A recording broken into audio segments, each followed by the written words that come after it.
Pertanyaan yang menarik sekali. Mulai dari nomor berapa dulu yang ingin kamu tahu jawabannya? Saya coba nomor yang 28 dulu mungkin. Yang belakang, yang terakhir mau pilih justru. Nomor 28 silakan.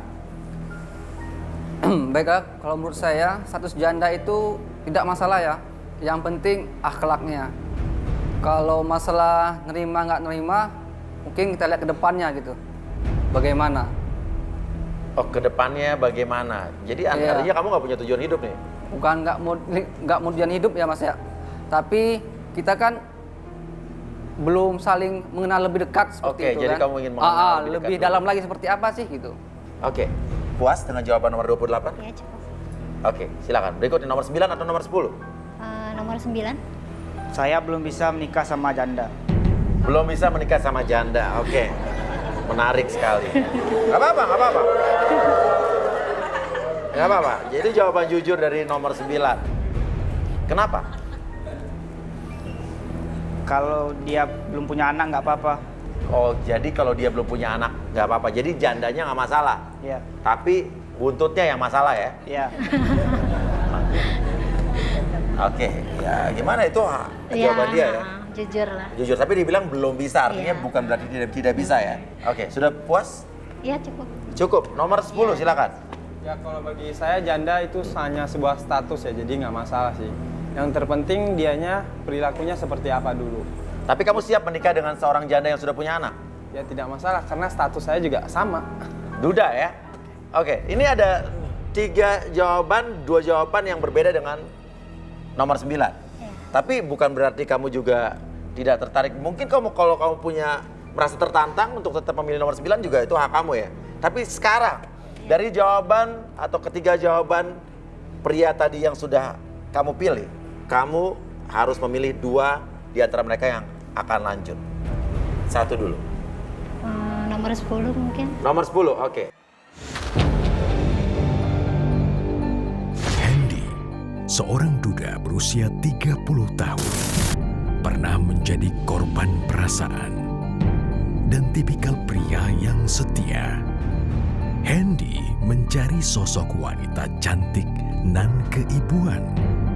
Fakta apakah yang terkuak dalam diri Hendy? Satu lagi, artinya antara nomor 9 dengan 28. Nomor 28, oke, nomor 28 dan nomor 10 artinya nomor 9 yang katanya belum bisa sama janda, kamu tidak terpilih. Oke, ya udah kalau begitu kita lock ya nomor 10 dan 28. Ya. Oke, kalau begitu 10 dan nomor 28 kalian berdua terpilih. Iqbal berusia 28 tahun mencari wanita untuk sekedar menjalin hubungan. Apakah Iqbal berhasil menemukan sosok yang tepat? Oke, di sebelah kanan saya sudah ada Dengan saya Hendy. Hendy dan Iqbal Mas. Iqbal. Hendy dan Iqbal. Hendy dan Iqbal ini sudah dipilih oleh Ella atau Mela tadi ya. Ya. Dan artinya di sini kalian akan mendengarkan pengakuan dari Mela tentang hidupnya dan masa lalunya. Apapun yang dia katakan, ya itulah Mela. Tapi nanti juga kita akan mendatangkan lagi expert kita untuk menguak sisi lain dari Mela lebih dalam lagi. Mela, mungkin Masa kamu lalu- bisa maju sedikit. Kebetulan saya juga salah satu orang yang nikah muda. Nikah muda, oke. Ya. Pada saat itu usia saya baru 15 tahun. Baru 15 tahun, oke. Ya. Kurang lebih kelas 3 SMP. 3 SMP, oke. Boleh tahu menikah karena dijodohkan, menikah terpaksa atau kecelakaan? Enggak, ketiga-tiganya. Oke, jadi apa nih? Kebetulan saya kan nyanyi ya. Oke. Sedikit cerita saya dulu. Waktu itu saya nyanyinya di daerah, ketemu sama mantan suami saya. Oke. Di situ kita kenalan. Emang sih singkat ya. Saya nikahnya itu pacaran kurang lebih nggak lebih dari 2 bulan. Pacar pertama atau pacar kesekian? Pacar yang kedua Kedua, oke. Iya. Tidak lebih dari 2 bulan lantas? nikah. Oke. Kenapa kamu memutuskan untuk menikah semudah itu? Kebetulan suami pacar saya dulu itu dia kan Oke. dia Beda dekati- keyakinan ya? Beda keyakinan. Awalnya saya gitu, enggak lah gitu kan. Cuma saya tertarik dengan dia bilang, selain saya suka sama kamu, saya tertarik sama agama Iya. gitu kan. Dia sering datang ke rumah gitu. Oke. Sering nginep juga gitu di rumah tidur sama kakak laki-laki saya. Ya. Kebetulan memang bapak saya orang yang cukup dihormatin juga di kampung saya Ya. gitu. Kasakusuk lah gitu, terus akhirnya dipanggil lah bapak sama sesepuh kampung lah gitu, ditanya Ya. itu siapa gitu, katanya ada lelaki sering nginep di rumah gitu, dijelasin sama bapak gitu. Terus kata Pak Ustadz, ya udah tuh dinikahin aja katanya gitu kan, karena kan tujuannya baik Ya. daripada jadi fitnah. Ya dipanggil sama mama malam gitu kan, sini lu mau nggak nikah besok gitu. Ya. Hah, nikah? Iya ya kan, diceritain gitu sama mama kan. Ya udah, namanya saya juga lagi suka ya, lagi senang-senangnya, ya udah nikah aja gitu. Oke. Kan. Tapi ada masalah setelah itu? Setelah itu 3 bulan setelah menikah, Ya. ternyata punya istri. Saat itu dia memberi penjelasan gitu, katanya istrinya selingkuh. Kenapa kamu terdiam lagi? Saya Gak nggak apa-apa, langsung, keluarin aja, unek-uneknya keluarin. saya nggak langsung percaya, saya ikutin dia. Saya bilang, sekarang di mana posisi istri kamu? Saya mau temuin, saya mau tanya langsung. Ya. Gitu, saya tanya sendiri. Ketemu istrinya? Kita temuin waktu itu malam-malam. Kita pergi itu sekitar jam 11 malam. Di rumah udah ribut-ribut. Mama udah pingsan, udah kacau balau lah keadaan rumah ya. Mama nggak izinin saya untuk pergi gitu Ya. kan. Tapi saya bersikukuh, saya mau pergi, Ya. saya mau buktiin sendiri gitu. Di situ ya saya ketemu dan si perempuannya mengiyakan gitu, Ya. tidak. Di situ saya juga, karena saya juga berprinsip ya, dari kecil saya memang orangnya prinsip. Apa yang udah Tuhan kasih mungkin itu yang terbaik buat saya. Karena saya juga pengennya nikah itu seumur hidup cuma sekali gitu Oke, kan. setelah ketemu istrinya? Saya bertahan. Saya putusin, saya bertahan, saya mau buktikan sama dia juga kalau nggak semua perempuan loh gitu yang selingkuh gitu. Ada juga perempuan yang bisa setia, bisa gimana gitu kan, sayang sama suami. Oke. Hal terberat, tersedih yang kamu rasakan pada saat itu apa? Orang tua, keluarga besar melarang. Maksudnya nyuruh saya cerai. Saya pertahankan suami Iya. saya sampai saya diusir sama emak, sama abah. Tapi saya yakin mungkin ini yang terbaik dari Tuhan, saya benar gitu. Karena kan katanya kalau kita udah nikah, kita sepenuhnya hak suami. Ya. Itu saya pegang karena kan ajaran bapak, mama, kayak gitu. Setelah 3 bulan itu perangainya baru ketahuan gitu. Oke. Seperti apa? Orangnya kasar, Dikasari seperti apa? dipukul. Kalau marah itu pisau golok pun bisa sampai di leher saya. Oke, apa yang kamu lakukan saat golok sampai di depan leher kamu? Saya pasrah. Saya bilang, kalau kamu mau bunuh saya, bunuh aja. Gak apa-apa, cerita aja. Kalau mau menangis, menangis aja. Saya masih bertahan, saya berharap. Kadang saya doa, ya Allah mudah-mudahan suami saya berubah.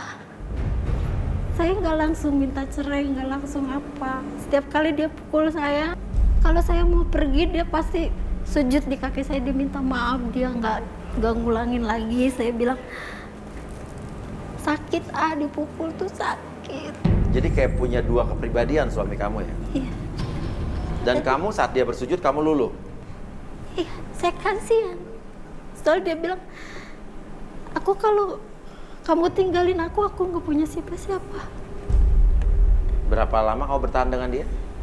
Ya mungkin sekitar 18 sampai 19 tahun. Sampai 19 tahun kau bertahan, dipukuli, dikasari, selama itu. Akhirnya kau berpisah bagaimana? Pada satu momen dia pulang kerja waktu itu, entah apa gitu, dia marah besar, kopi panas itu dia siram. Saya nggak tahu kenapa gelap mata, saya lihat langsung saya minum itu. Saat saya sadar, saya lihat mama sama papa.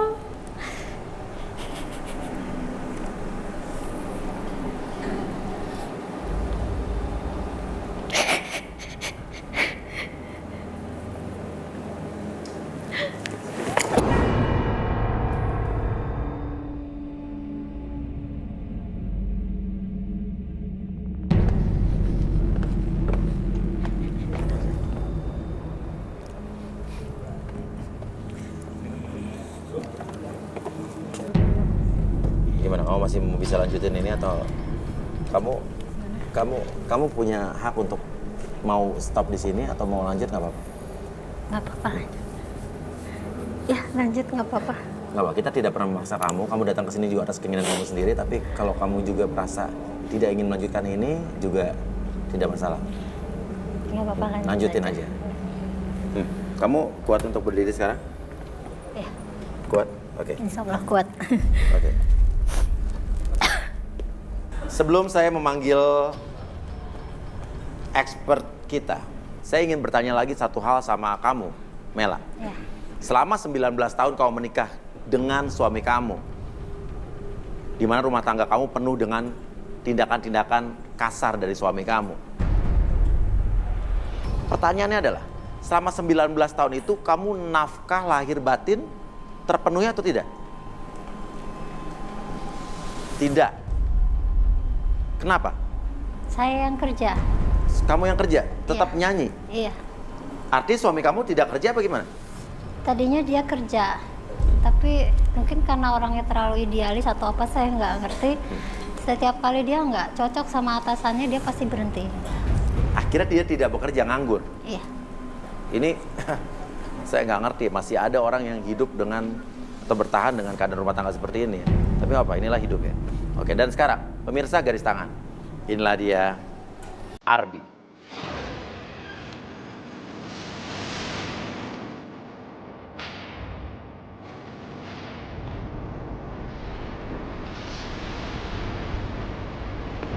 Oke, Arbi, apa yang bakal Anda lakukan terhadap Mela? Sebenarnya Metode apa kali ini? lebih untuk membersihkan emosi negatif yang ada di masa lalu sebenarnya. Oke, ini melalui energi juga? Ya, melalui media relaksasi dengan energi kembali. Oke, silakan. Oke. Ada izin boleh melakukan sesuatu? Oke. Boleh. Minta air? Oke, melalui media air lagi. Dan sekali lagi ini tidak membuat Mela kehilangan kesadaran ya? Tidak membuat Ella kehilangan kesadaran. Oke, Full sadar. Oke. Ini sebagai penetralisir saja. penetralisir. Oke. Siap. Saya mulai. Silakan, Arbi. Boleh diminum. Salah. Oke.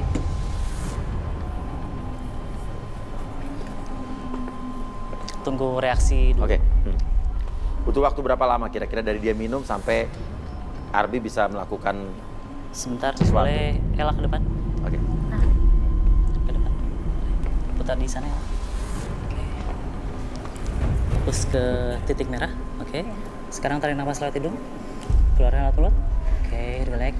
Sekarang keluarkan segala sesuatu energi negatif dalam tubuh Ella. Oke, lebih relax. Tarik nafas kembali. Keluarkan. Oke, tarik nafas. Oke, semakin nyaman, semakin relax, lebih tenang. Tetap buka matanya dalam kesadaran Anda. Mulai sekarang dan seterusnya, biarkan Anda menceritakan apapun yang ingin Anda ceritakan. Jangan sampai ditahan dalam hati.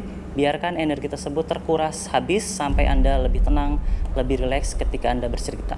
Oke? Ya. Bisa kembali ke tempat. Oke. Oke. Mela, saya nggak tahu ya. Dari cerita kamu tadi, kamu cerita 19 tahun kamu bertahan tanpa nafkah, tanpa kedamaian di dalam pernikahan kamu, kamu dikasari.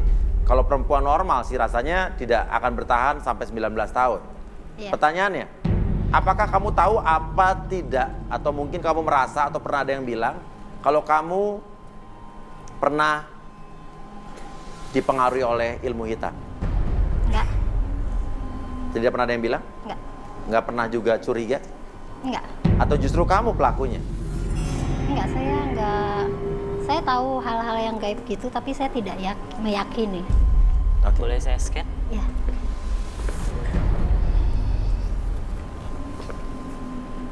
Kalau kamu ngerasa berat, bilang ya. Ya.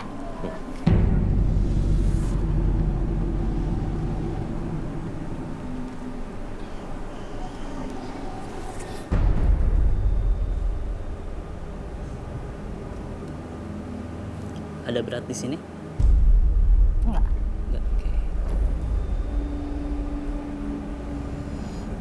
Ada yang ngasih sesuatu kayaknya. Ada yang Ada yang ngasih sesuatu memberikan sesuatu sama Ella? sama Ella. Tapi dia nggak sadar, Ella sendiri. Karena ketika energi tersebut terbentuk karena persepsi orang. Ketika orang tersebut tidak meyakini energi tersebut kadang muncul, kadang tidak. Oke. Bentuk energi seperti itu. Oke, atau mungkin di sebelah kanan saya tadi ada Mas Andy dan Iqbal ingin bertanya sesuatu mungkin Ada untuk apa Ella. nih, Bang? Oke. Maaf sebelumnya Mbak Ella, ini Ya. saya ada sedikit pertanyaan. Sama seperti dari Bos Uya tadi, kan Mbak mempertahankan satu hubungan itu selama 19 tahun lamanya dalam status suami istri, tapi sering ribut. Sementara saya juga berdiri di posisi yang sama, dan saya juga divorce, saya juga sudah bercerai karena hal perselingkuhan, ya kan? Yang jadi pertanyaan, apakah Mbak Ella dari awal itu nggak sempat curiga gitu? Karena kan dia setiap hari di rumah orang tua saya. Kalau bujangan kan kita pertama yakinnya satu di rumah terus kan, nggak ada yang nyari, nggak ada gimana gitu. Oke, Iqbal ada pertanyaan lain mungkin? Mungkin ada satu pertanyaan Mas ya. Kan dia ini sudah nikah nih ya. Yang istri pertama ini kemana nih Mbak? Ngikut bareng berdua kah? Atau Enggak, jadi kemana gitu? pisah. Oh, pisah. Cerai? Anak-anaknya ikut saya. Cerai kah dia apa? Iya. Oh, langsung Karena cerai ya? kan ya, kalau kan tidak boleh bercerai. Oh, Nah, jadi kalau pisah dia pisah aja. Tapi anak-anaknya ikut saya. Pernah nggak dalam hidup kamu, kita bicara bukan dalam kehidupan pernikahan kamu deh ya, dalam kehidupan kamu, mengalami hal-hal mistis? Kalau kata mama, cerita mama, Oke. kecil tuh sering kesurupan.